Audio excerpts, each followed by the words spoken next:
बुद्ध धम्म व पंचशील से संबंधित महत्वपूर्ण प्रश्न और उसके जवाब। तो स्वागत है आपका मेरे साइंटिफिक हिस्ट्री स्टोरी चैनल पर।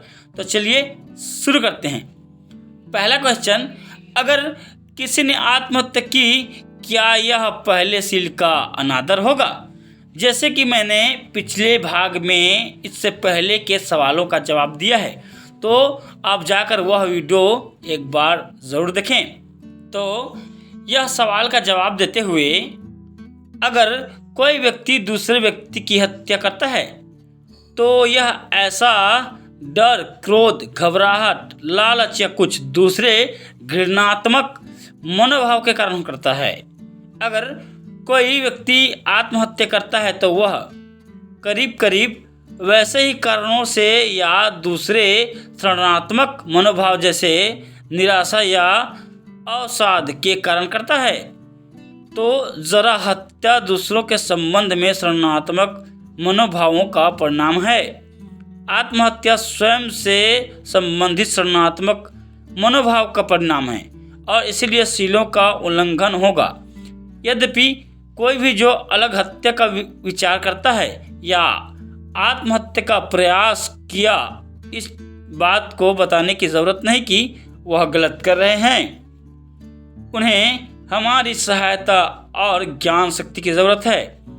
उन्हें हमें यह समझाने में मदद करनी होगी कि स्वयं को मारना अपनी समस्या से भागना है, न कि हल करना है। क्वेश्चन दूसरा, हमें दूसरे शील के बारे में बताइए। जिसका आंसर ये है, जब हम इस शील पर विचार करें तो हम उस चीज़ का लेने का प्रयत्न नहीं करते हैं जो हमारा नहीं होता। दूसरा शील अपनी लालच को रोकना और दूसरों की संपत्ति का आदर करना है।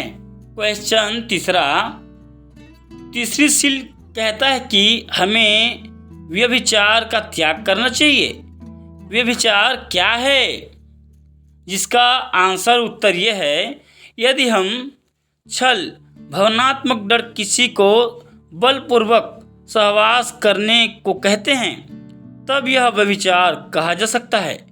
पर पुरुष गमन भी इस प्रकार व्यभिचार है, क्योंकि जब शादी करते हैं तो हम पति और पत्नी से वादा करते हैं कि विश्वास पात्र बने रहेंगे।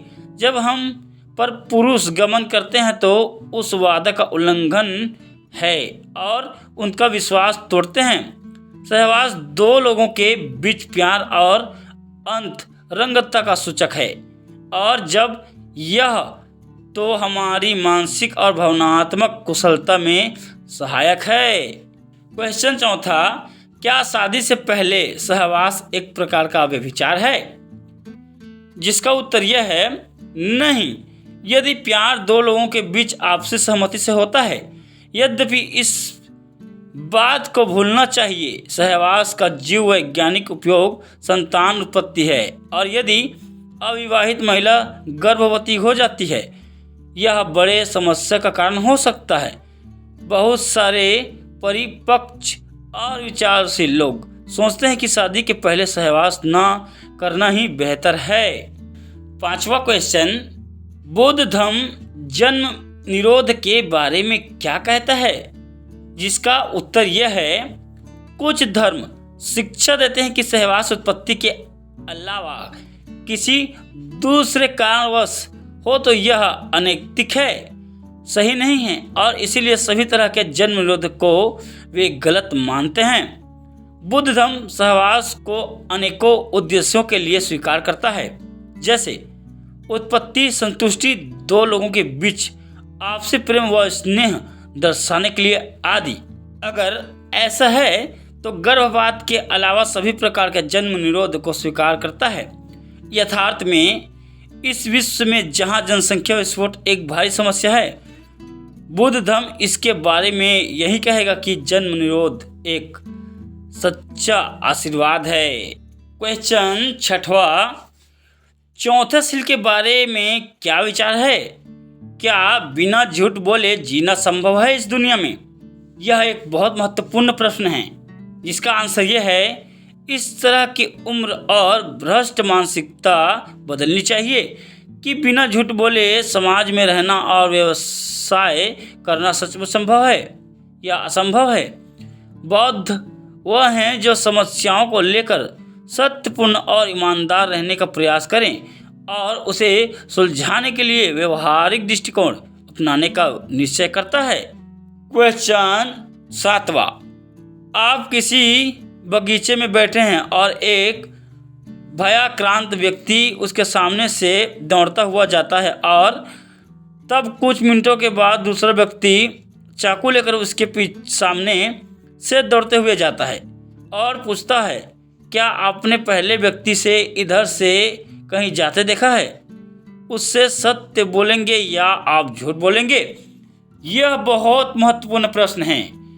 यह आपको सोचने पर मजबूर कर सकता है, जिसका आंसर यह है, अगर मेरे पास संदेह करने का उचित कारण है कि दसूरा व्यक्ति पहले को गंभीर नुकसान पहुंचाने जा रहा है, एक बुद्धिमान विचारशील बौद्ध की तरह झूठ बोलने में भी नहीं हिचकिचाऊंगा। इसमें पहले कहा कि गलत या सही कार्य का इरादा कुछ कारक निर्धारित करते हैं, जैसे जीवन बचाने का इरादा बहुधा ज़्यादा धनात्मक होता है और झूठ बोलने के ऋणात्मकता के, विशेषकर इस तरह की परिस्थितियों में यदि झूठ बोलने, पीने या चोरी करने से जीवन बच सकता है, मुझे यह करना चाहिए।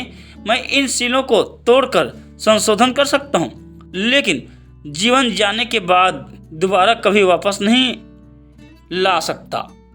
जो भी हो, जो पहले कहा सुविधाजनक व्यवस्था में, कृपया उसे सीलों के उल्लंघन के लिए अनुमति न समझें। इन सीलों का अभ्यास अति सावधानी से करना चाहिए और केवल प्रतिकूल अवस्था में ही उल्लंघन करना चाहिए।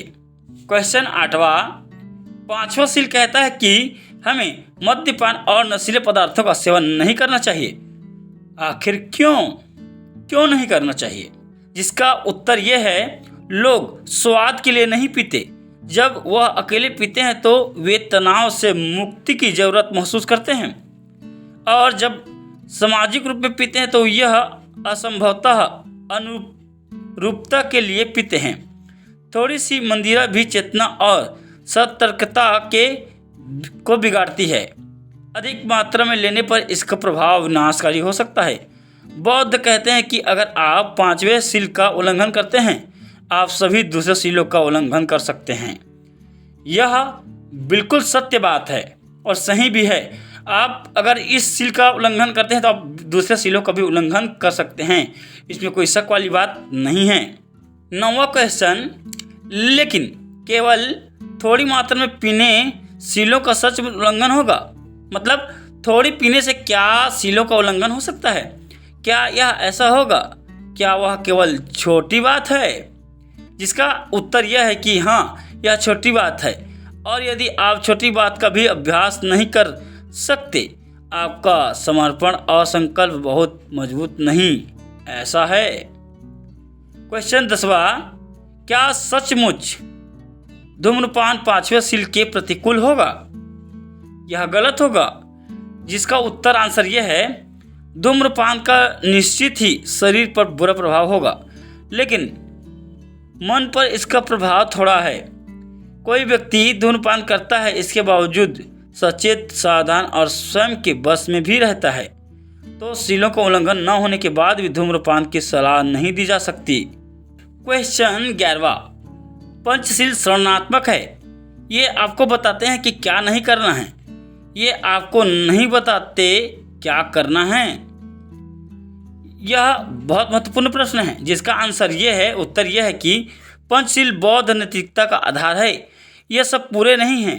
हम अपने बुरे व्यवहार का निरीक्षण शुरू करते हैं और इसको सही करने का प्रयत्न करते हैं। ये पांचों सील ऐसे ही हैं। जब हम गलती करना बंद कर लेते हैं, तब हम अच्छाई करने का प्रयास शुरू करते हैं। चौथे सील का उदाहरण लें। बुद्ध ने कहा कि हमें असत्य भाषा के प्रयोग से बचना चाहिए। इसके बाद हमें सत्य, विनम्रता और उदारता से बोलना चाहिए। नीतिगत और उचित वक्त पर बोलना चाहिए। असत्य भाषण का त्याग कर वह सत्य वक्ता विश्वसनीय, भरोसेमंद, अवलंबन योग्य हो जाता है। यह दुनिया से छलावा नहीं करता। इससे भाषण का त्याग कर जो यहाँ सुना है उसको वहाँ नहीं दोहराता है, न ही यहाँ नहीं दोहराता है जो वहाँ सुना है, जिसके परिणाम स्वरूप लोगों के बीच मतभेद पैदा हो। इसके बीच यह संधि करता है जो विभाजित है और उन लोगों को और लाता है जो पहले से मित्रवत हैं। अनुरूपता उसकी खुशी है। एकता उसकी प्रसन्नता है।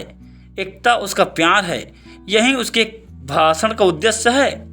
कठोर भाषण का त्याग कर उसका भाषण आरोप मुक्त है, कानों के लिए सुहावना है, अनुकूल, हृदय को संपादित करने वाला, सभ्य और सबके द्वारा पसंद किया जाने वाला है।